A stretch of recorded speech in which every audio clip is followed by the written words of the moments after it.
করবো না।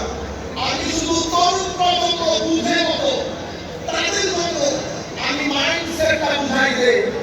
প্রথমে আমি ইসলামের মধ্যে আমরা সবাই বলি মুসলমানরা বিভিন্ন দলে উপদলে বিভক্ত।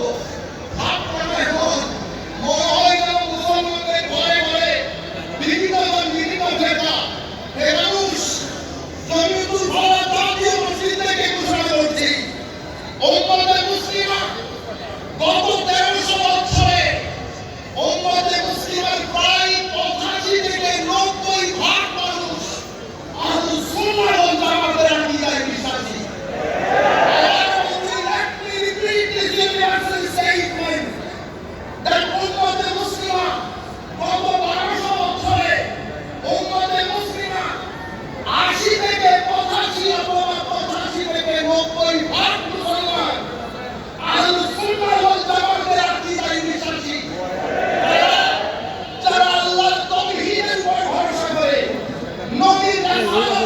নবীর মোহাম্মদ, নবীর আসমত, নবীর ইবাদত, সাহাবায়ে কেরামের তাজিম ও তাকরীম উইদাউট এনি ইফস এন্ড বাটস।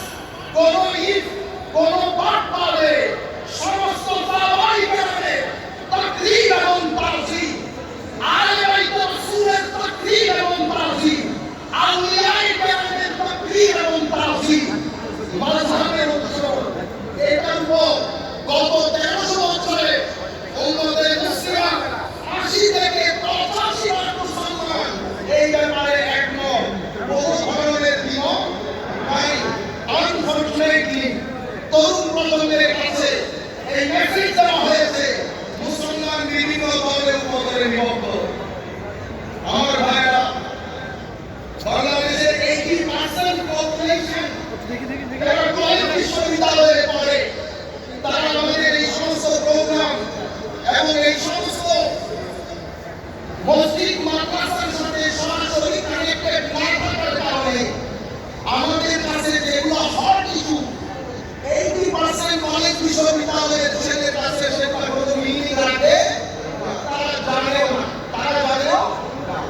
আমরা যারা এই ধরনের অনুষ্ঠানের সাথে প্রতিষ্ঠানের সাথে জড়িত, বিভিন্ন রাজনৈতিক দলের